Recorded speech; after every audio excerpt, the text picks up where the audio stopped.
Hola, ¿qué tal? Bienvenidos. Aquí comienza La Otra Cara de la Moneda de Cable Noticias. Soy Ana María Vélez y me encanta saludarlos.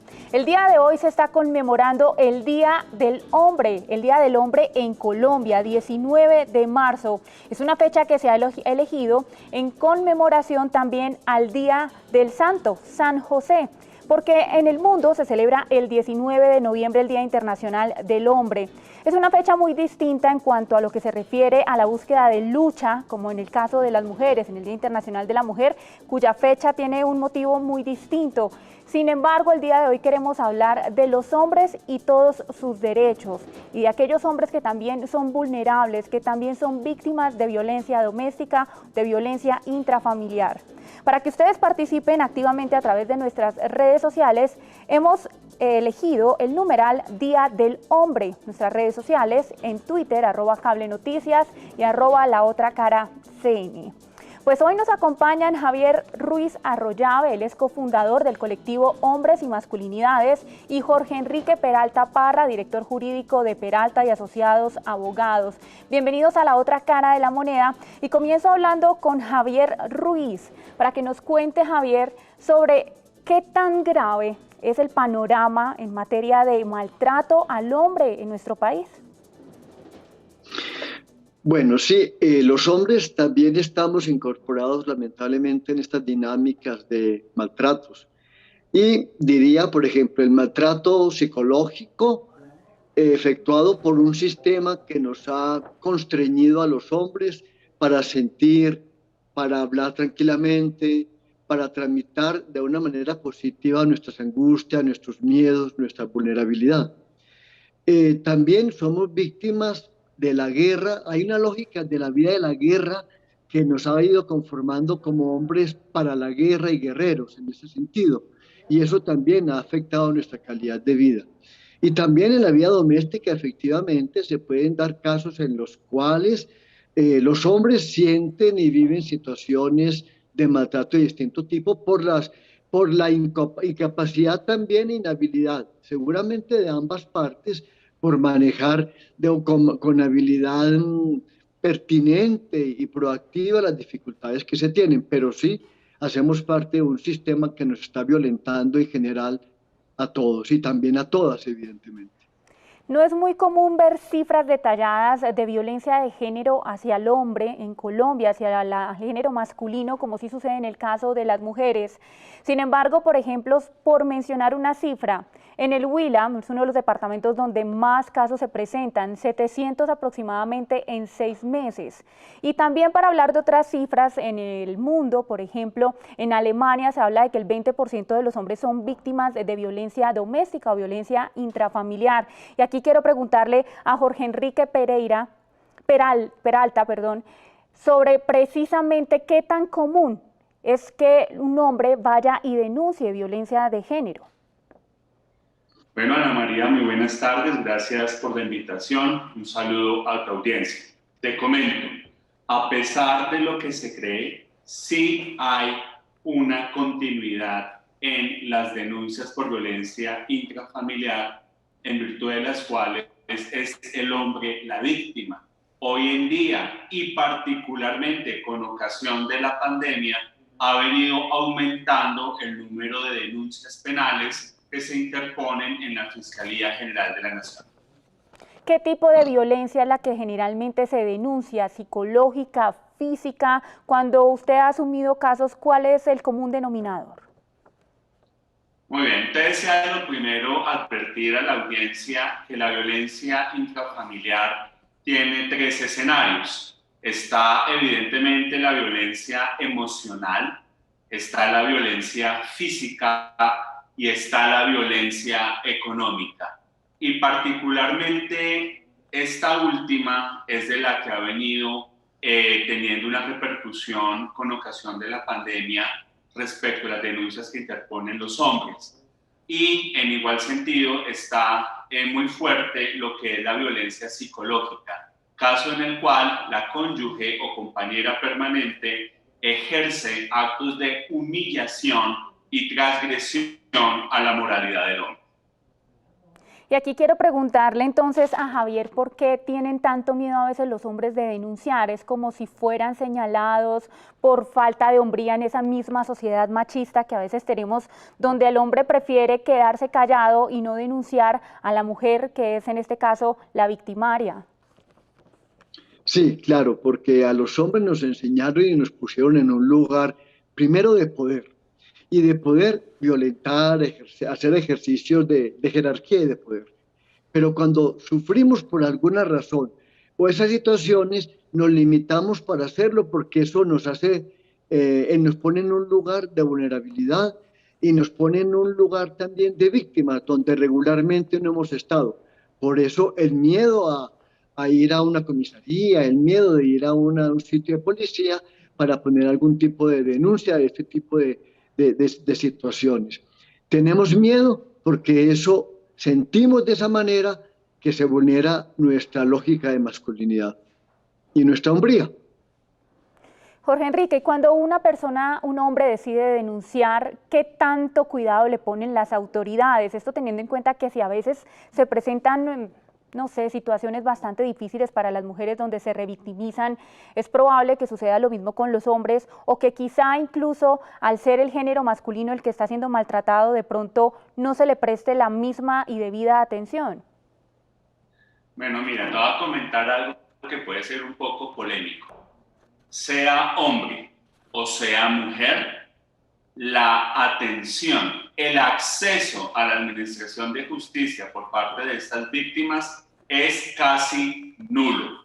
Y te lo digo desde la experiencia jurídica, desde la práctica diaria.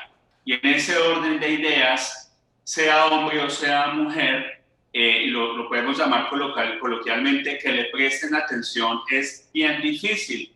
¿Por qué? ¿Y cuál es la realidad además que sucede en estos casos? Yo me atrevería a decir que más o menos el 50-60% de las denuncias penales que se interponen por violencia intrafamiliar, en el caso de los hombres, pueden llegar a ser archivadas. No porque de repente no se les crea, porque para interponer una denuncia penal hay que contar con un soporte probatorio, con testigos, con videos, con documentos, etcétera, sino porque simplemente las fiscalías del país, particularmente de Bogotá, están represadas de trabajo. Y más allá, repito, de prestarle atención a las víctimas, estamos en presencia más bien de una represión de expedientes judiciales. Javier, y quiero consultarle por ejemplos para que pongamos la cuestión un poco más dinámica y más didáctica.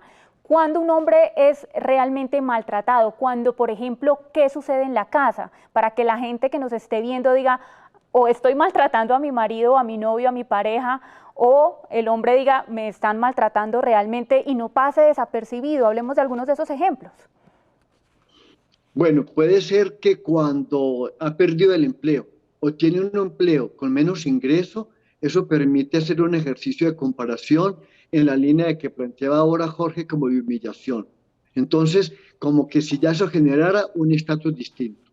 De otra manera, también puede haber presión para con los hijos, no dejar ver los hijos o las hijas, no hablar con ellas, etcétera, so pena de acusarlo de algún acto indebido.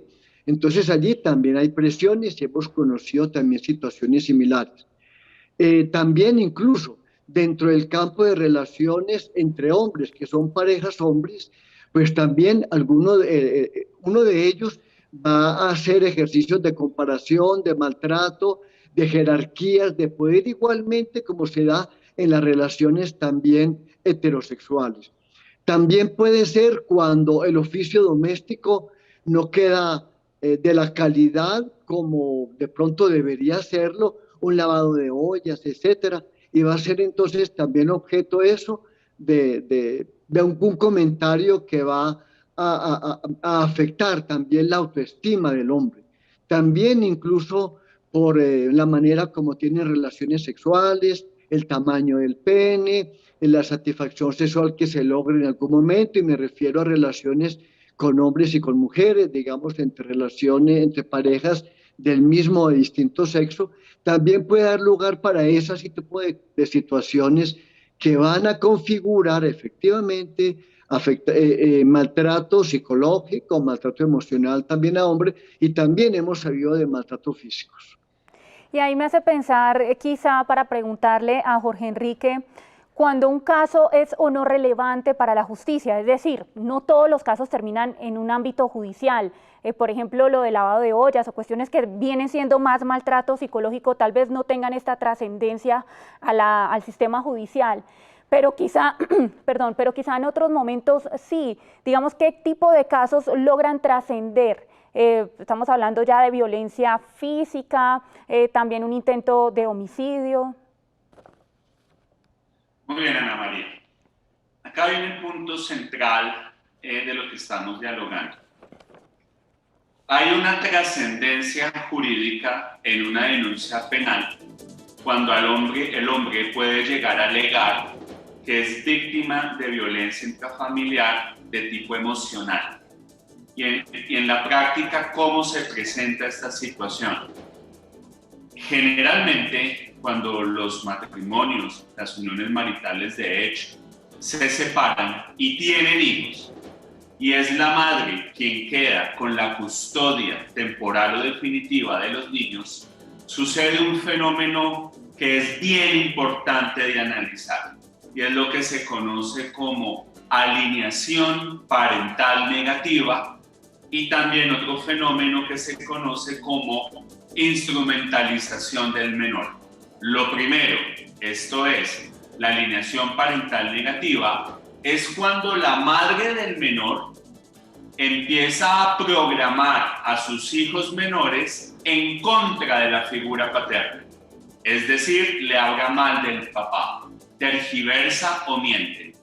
Y el segundo fenómeno, esto es, la instrumentalización, es cuando la mamá coge a sus hijos como un instrumento del castigo hacia su expareja, como un instrumento del daño. Cuando se presentan esas situaciones, y así lo hemos manejado en estrategia jurídica, puede alegar ese hombre, ese padre que ha sido víctima o es víctima de violencia intrafamiliar en el sentido emocional, por conducto, repito, de esa alineación y de esa instrumentalización. Jorge. Esos son los casos en virtud de los cuales hay mayor trascendencia. Perfecto. Vamos a hacer una breve pausa para que continuemos en esta charla, muy interesante además para que podamos exponer estos casos que a veces quedan debajo del tapete, que no se revelan, que no salen a la luz pública. Por ahora, pues los invitamos también para que sigan participando a través de nuestras redes sociales, @CableNoticias, @LaOtraCaraCN, con el hashtag Día del Hombre. Ya volvemos.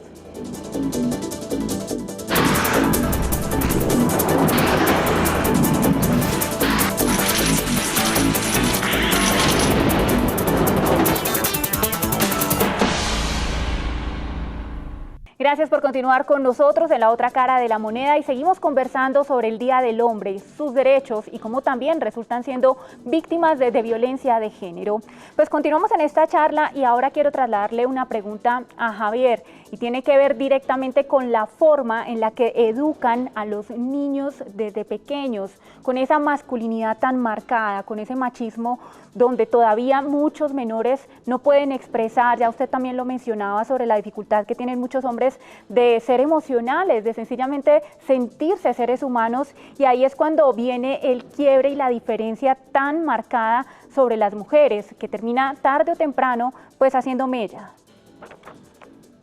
Sí, desde pequeños nos preparan para hacer ejercicio de un poder que es un poder abusivo en líneas generales, un poder violento y un poder que desconoce la vida.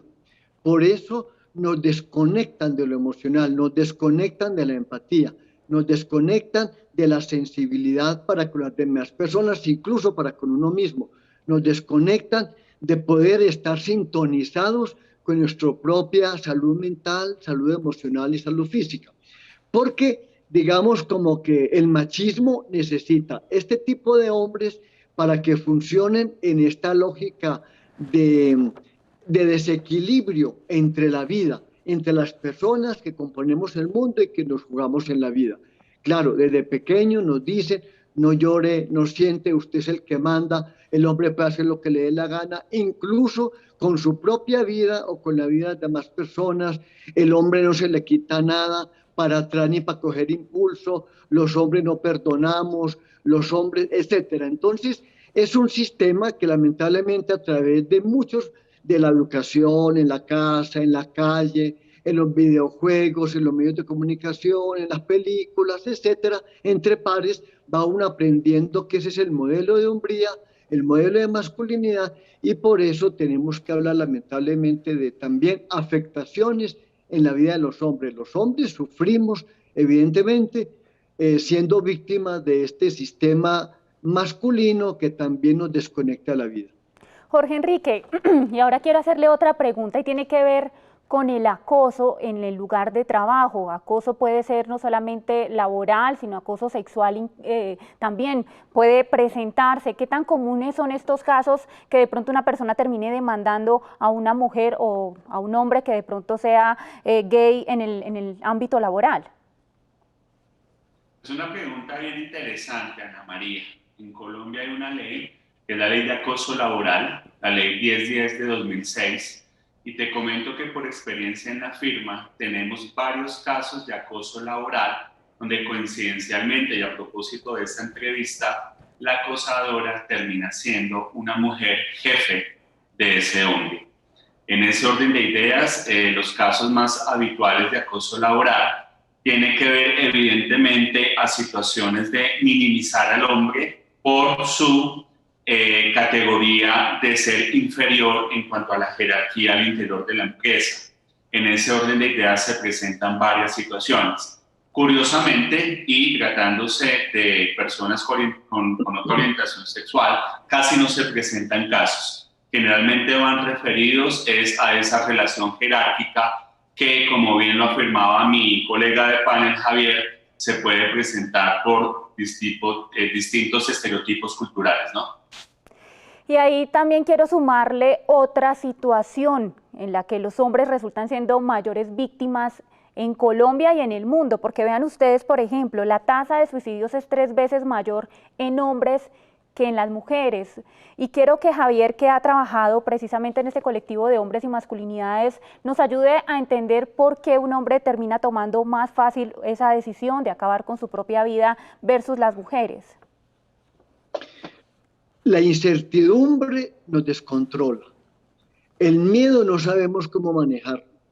La vergüenza, por alguna razón, tampoco.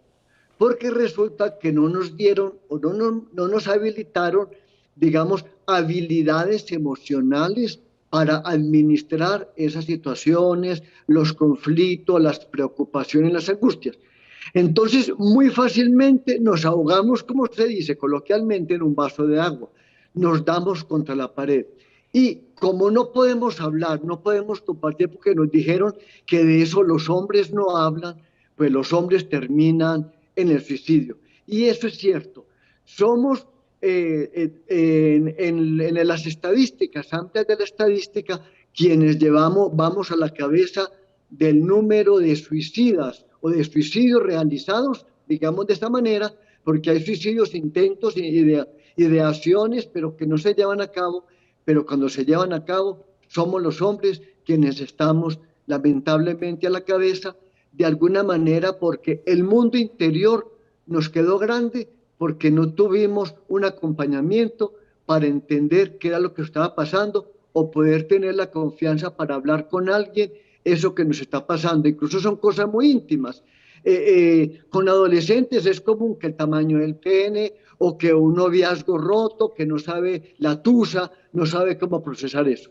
Esas son situaciones que a los hombres nos amarraron las manos y el corazón, la garganta para hacerlo. Hablamos muchas veces de corazas. El sistema machista nos dio un montón de corazas sobre la vida y en esas corazas nos matamos. Y es que cuando se habla de presiones sobre el hombre, ahí también quiero involucrar a Jorge Enrique, porque en el sistema jurídico se reciben muchos casos de presión por parte de las mujeres que podrían llevar a un hombre a acabar con su vida. Y quiero hablar allí de un tema puntual que usted ya mencionaba, y era, por ejemplo, las falsas denuncias. Cuando hay falsas denuncias de por medio donde están los hijos, por ejemplo, donde se habla posiblemente de un abuso sexual, para irnos a los extremos, porque hay casos de hombres inocentes en cárceles debido a las denuncias de estas mujeres, y la justicia cree mucho a veces en la palabra de la mujer versus en la palabra del hombre, y allí vemos un desnivel también donde el hombre pierde esa prioridad para ser defendido y lo vemos víctima de un sistema judicial que lo termina a veces dejando tras las rejas. Eso es verdad, Ana María. Generalmente, y hay varios casos, se presentan falsas denuncias como los que tú has enunciado, y evidentemente eso es gravísimo, porque retomando lo que hemos venido dialogando, cuando la Fiscalía sí presta atención, desafortunadamente muchas veces lo hace mal, y cuando lo hace mal son este típico de casos que estamos hablando. Hombres que son privados de su libertad porque han sido víctimas de un proceso inventado, de la mala fe de su expareja. Y en ese orden de ideas, como lo mencionaba Javier, dependiendo de la estructura mental, del carácter, de la personalidad de ese hombre, seguramente podrá verse inmerso en situaciones de suicidio, depresión, etcétera, que terminan victimizando más a este tipo de personas. Y antes de despedirnos, para una respuesta corta de cada uno, hablemos sobre las rutas. En el caso del colectivo de hombres y masculinidades, ¿qué brinda a los hombres que buscan en el colectivo, por ejemplo, una ayuda, una asesoría? ¿Qué pueden encontrar allí? Hay en este momento en Bogotá la línea de atención que se llama la línea Calma, que la pueden ubicar de pronto a través de los medios de comunicación, en el internet, en las redes, la información al respecto. Son unas líneas donde los hombres pueden llamar con cualquier tipo de problemática que tienen para hacerlo. Y en segundo lugar, a través de los distintos grupos de masculinidades que hay en Bogotá, la oportunidad para tener unas reuniones, acompañamiento, reflexiones, quieren profundizar sobre un proceso de transformación, y allí también estamos llanos a acompañar esas experiencias personales o grupales. Serían dos rutas posibles. Jorge Enrique, y en el caso de la justicia, ¿cuál es la ruta que debe cumplir o acudir más bien un hombre cuando se siente víctima de violencia de género, por ejemplo? Muy bien, lo primero que tiene que hacer un hombre víctima de violencia intrafamiliar es denunciar. ¿En dónde? En la Fiscalía General de la Nación. Igualmente, Colombia cuenta con diversas instituciones en las cuales esta persona podrá tener orientación jurídica, tales como la Procuraduría, la Personería y la Defensoría. Les agradezco mucho a ambos habernos acompañado. Estuvo con nosotros hoy Javier Omar Ruiz, él es cofundador del colectivo Hombres y Masculinidades, y de igual manera también Jorge Enrique Peralta, director jurídico de Peralta y Asociados Abogados. Gracias por estar en la otra cara de la moneda. Muchísimas gracias. Muchas gracias. Muchas gracias. Muy bien, así hemos llegado al final de este programa. Los invitamos para que nos sigan escribiendo a través de nuestras redes sociales, @laotracaracn. Ahí agradecemos también esas propuestas que han tenido para que aquí podamos abrir un debate. Hemos llegado entonces al final. Gracias por su compañía. Quédense con lo mejor de Cable Noticias.